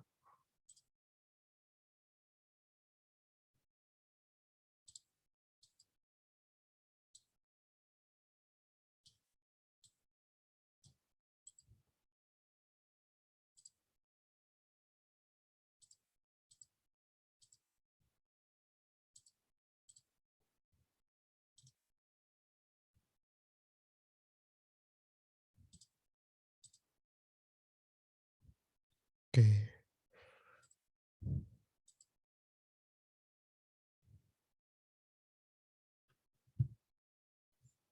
SCR.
Oke, ini udah ketemu ya, bentar. Oke, nah, coba saya share screen lagi.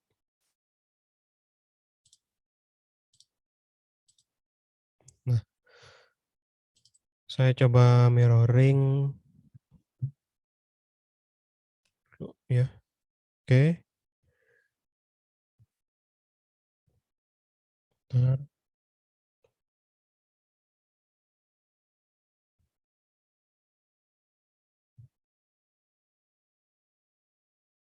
Oke, nah ini ya. Ini adalah, dari handphone saya. Nah, jadi, keterangannya sebentar, keterangannya di sini. Nah, hampir sama kayak tadi, nanti dicari aja build number-nya, kemudian nanti di developer option-nya, kita lihat developer option. Nah, pastikan USB debugging-nya aktif ya, sudah diaktifkan. Kemudian biasanya ada tambahan ya di, kalau nggak salah di seri apa, Redmi atau apa gitu, di sini ada keterangan install via USB, ya ini harus diaktifkan dulu gitu ya. Kalau yang tadi kan tidak ada ya, kalau yang ini ada install via USB, kemudian, sudah gitu ya. Nah, berarti di sini tinggal kita jalankan, nantinya, kita run. Nah, langsung, nanti dia proses, build ya, kemudian dia menginstall ya, di mobile kita. Nah, di sini ada pilihannya, di sini ada install.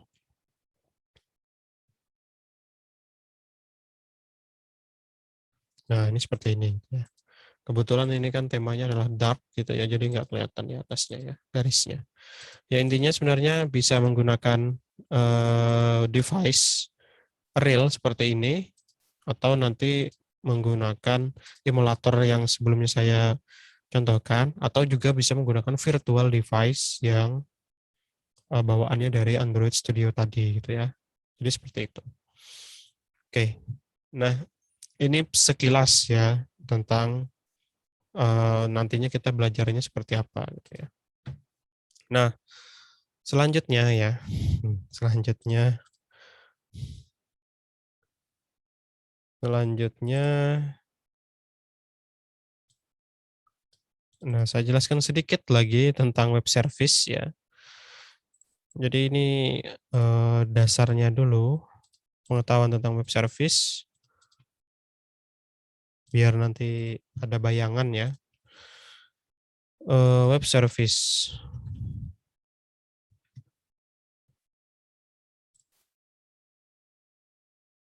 Nah, coba saya ambilkan contohnya yang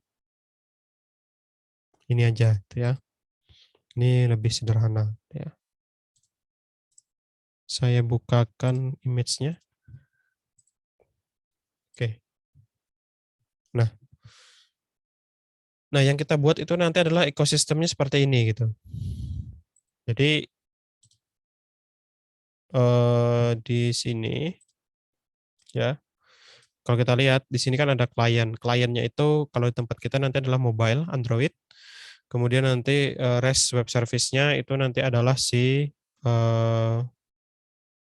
webnya gitu ya. Oh ya, di sini nanti menggunakan salah satunya nanti kita bisa membuat menggunakan Code Igniter ya. Nah, nanti mau Code Igniter versi 3 atau 4 itu tidak masalah gitu ya. Yang jelas nanti untuk REST API server kita menggunakan Code Igniter, yang REST API client itu nanti menggunakan yang namanya retrofit ya, bukan retrofit ya, tapi retrofit. Android retrofit.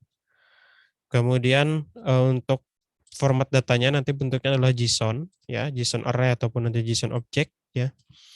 Kemudian nanti ada implementasi REST API menggunakan retrofit.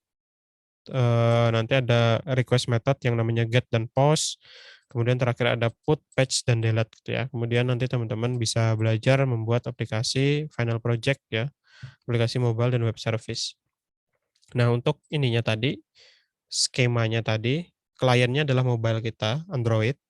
Dari Android, misalkan kita mengirimkan request ya, di sini ada HTTP request misalkan ke sebuah web service gitu ya. Di web service ini nanti dia misalkan terhubung dengan bisa melakukan query ke database. Misalkan di server tersebut tersimpan misalkan data 100 masakan paling populer di Indonesia gitu ya. Nah, tapi di kliennya ini nanti mengirimkan request, saya pengen di saya pengen data yang datanya itu adalah 50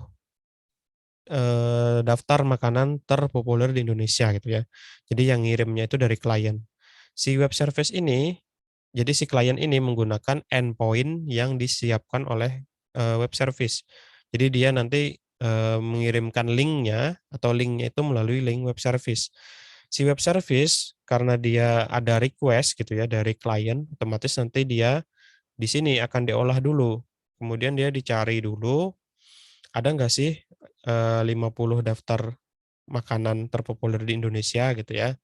Jadi dia melakukan query, oh ternyata ketemu ada 50. Kemudian hasilnya, hasil dari pencarian si web service tadi di database itu akan dikembalikan ke klien lagi. Nah, di sini disebut dengan respon gitu ya. Jadi klien merequest, kemudian web service-nya merespon gitu ya, memberikan hasil atau memberikan respon. Responnya dalam bentuk apa? Dalam bentuk yang namanya nanti JSON ya. Tipe datanya, format datanya atau format dokumennya nanti adalah JSON. JSON itu seperti apa? Jadi ada contohnya. Nah, seperti ini. JSON itu misalkan tadi endpoint-nya adalah post gitu ya. Nah, ini adalah format JSON yang di eee, format respon gitu ya. Jadi nanti si klien itu menerima dalam format seperti ini. Nah, si klien atau si mobile-nya tadi, itu dia nanti baru apa, baru mengolah hasil datanya tadi gitu ya. Jadi responnya itu dikelola, diolah, kemudian nanti mau ditampilkan dalam bentuk seperti apa, misalkan dalam bentuk list ke bawah gitu ya, atau nanti dalam bentuk yang lainnya lagi gitu ya. Yang jelas responnya berupa JSON. Nah, dari klien sini ini tidak hanya si mobile nanti yang mengakses gitu ya. Bisa saja nanti yang dari desktop gitu ya. Ataupun bisa saja nanti yang kalau di mobile kan kita menggunakan Kotlin atau Android ya. Kalau misalkan di programming yang lain misalkan menggunakan Python. Nah, bahasa pemrograman Python itu juga bisa mengakses si web service ini gitu ya. dan juga dia bisa menerima respon hasil dari web service ini gitu. Cuma caranya nanti ada di bagian klien sini gitu ya. Kalau Python misalkan menggunakan modul apa gitu ya. Kalau di Android ya kita menggunakan modul yang namanya retrofit tadi gitu ya. Kalau misalkan nanti di desktop ya, desktop programming, aplikasi desktop dan aplikasi itu misalkan dibuat menggunakan Java misalkan. Nah, ketika menggunakan Java, bagaimana caranya dia supaya bisa mengakses si web service? Nah, itu nanti ada caranya lagi gitu ya. Jadi web service itu intinya responnya itu nanti bisa diterima ataupun bisa dimanfaatkan oleh banyak device, banyak bahasa pemrograman gitu ya. Jadi jadi kenapa ada web service itu salah satunya adalah untuk menjembatani format pertukaran format, datanya tadi ya, menggunakan JSON. Jadi semua bahasa pemrograman nanti bisa, mengolah datanya dari respon dalam bentuk JSON tadi gitu. Nah, itulah yang nanti kita buat. Contoh konkretnya apa? Eee, jadi ini pengenalan yang panjang ya. Ini contoh konkretnya kalau teman-teman mungkin pernah, saya ingin mencoba cek ongkir gitu ya,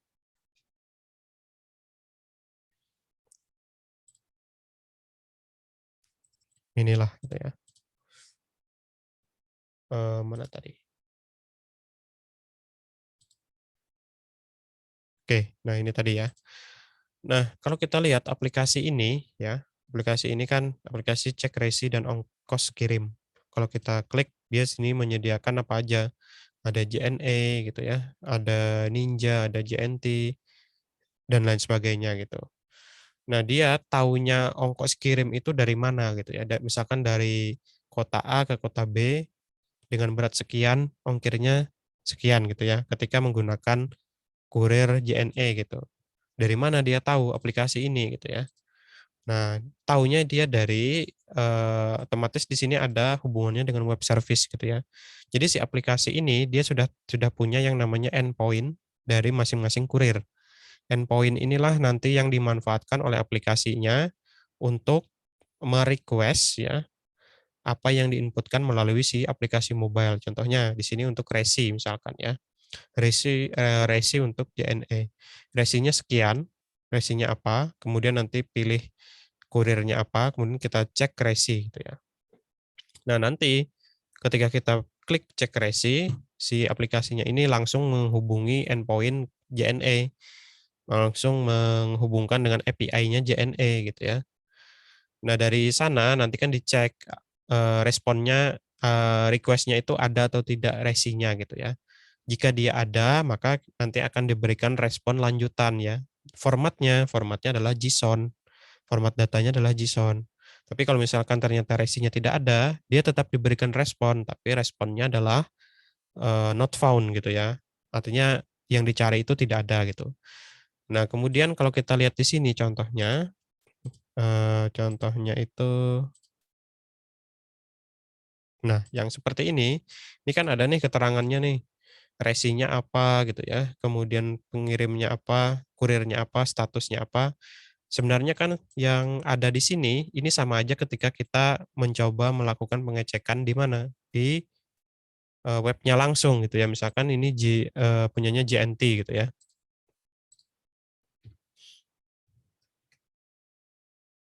eh, JNT ya, kita lihat JNT gitu ya. Ini sebenarnya sama aja ketika kita memasukkan, resi kita di bagian sini gitu ya, trace and track gitu ya. Nah, di sini gitu ya. Nah, masukkan, resi kita di sini gitu ya, kemudian kita search. Nah, nanti muncul misalkan saya masukkan sembarangan gitu ya, search gitu. Nah, ternyata ini tidak ada misalkan.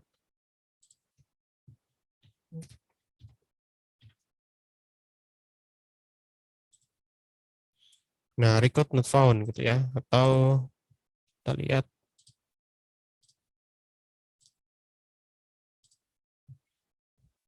Di sini dia menggunakan CAPTCHA ya.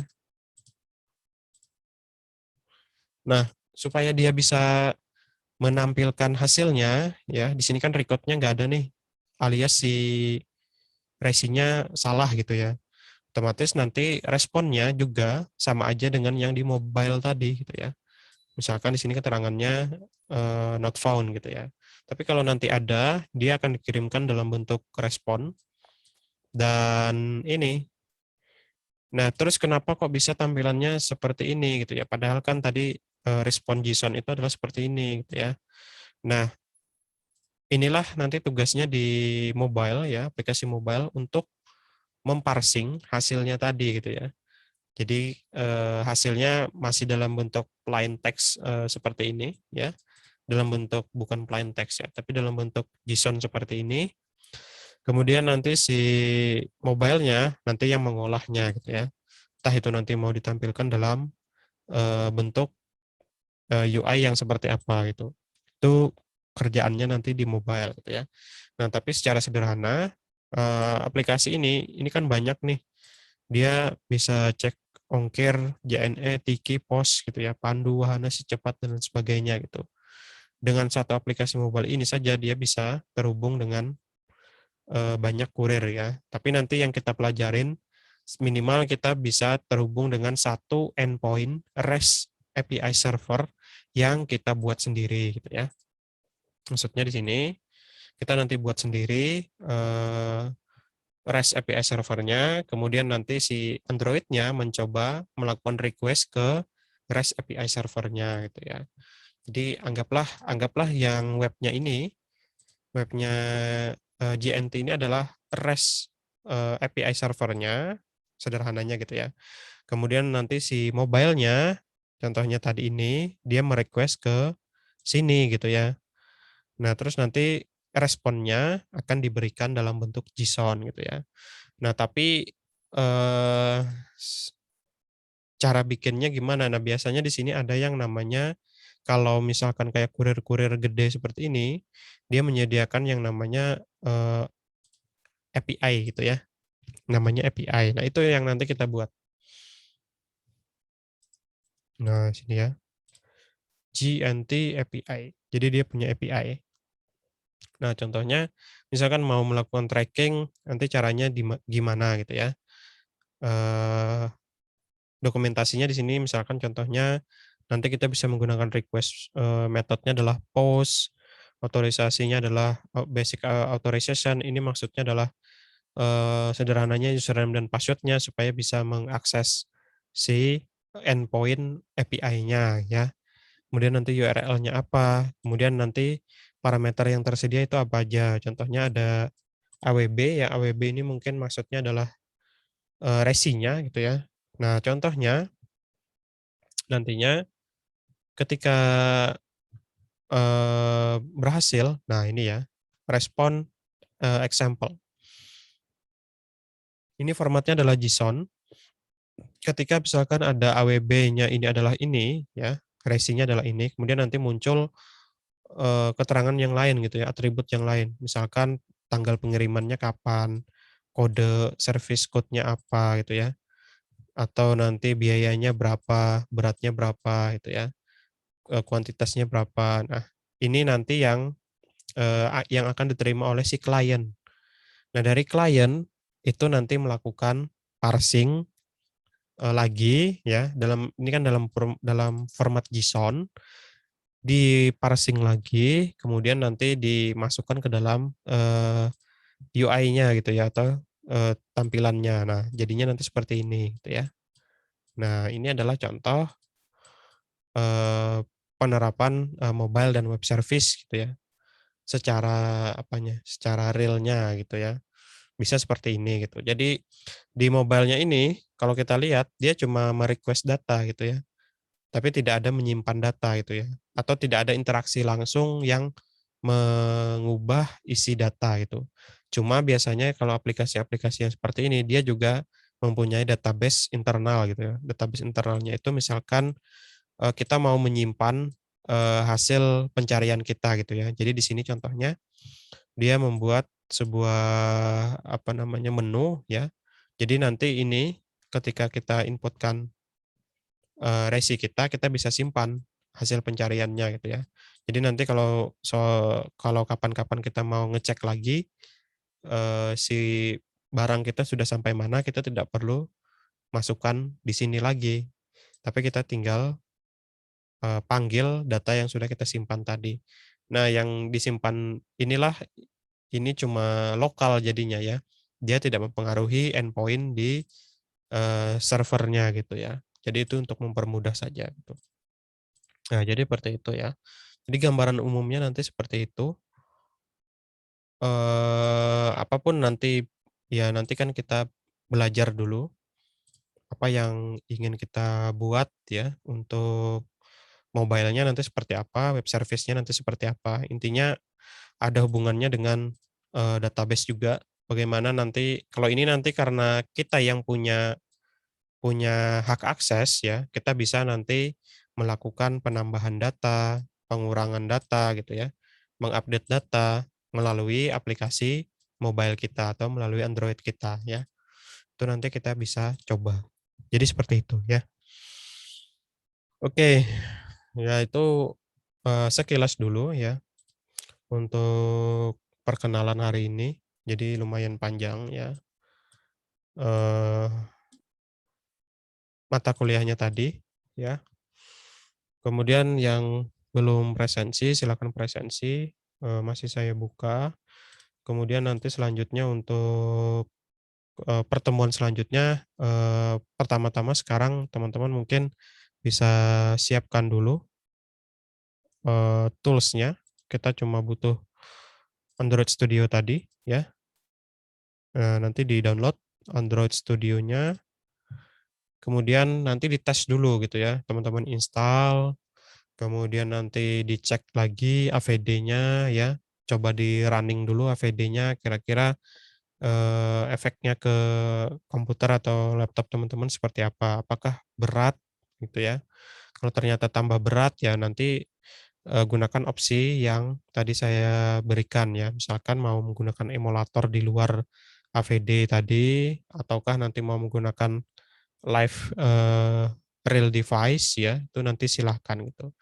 Yang jelas nanti minggu depan kita akan ulang lagi, jadi step by step dari, persiapan ya, persiapan perangkat, development, kemudian nanti cara menghubungkan lagi ke Android-nya seperti apa gitu ya. Ini mungkin nanti saya buatkan modulnya gitu ya, biar bisa dipelajari gitu ya. Nah, jadi itu saja, eee, apa namanya, perkenalan ya, perkenalan kita untuk kelas mobile dan web service praktikum. Kalau ada yang mau ditanyakan silahkan ya, misalkan terkait, apa tadi, terkait Android Studio ataupun terkait, web service-nya itu nanti seperti apa, silahkan gitu ya. Atau bisa juga nanti dibahas di grup ya, jadi bisa supaya grupnya lebih aktif ketika ada misalkan mau nginstal ada kendala, ya kita coba bahas bareng-bareng di grup ya. Oke, jadi itu saja dari saya. Terima kasih ya. Untuk e-learning-nya juga sudah 40-an ya yang masuk. Oh ya, nanti kalau misalkan ada temannya yang tanya, misalkan ya silahkan ini ya, dikasih tahu aja, link-nya apa, kemudian, enrollment key-nya juga apa gitu ya, silahkan nanti dikasih tahu. Oke.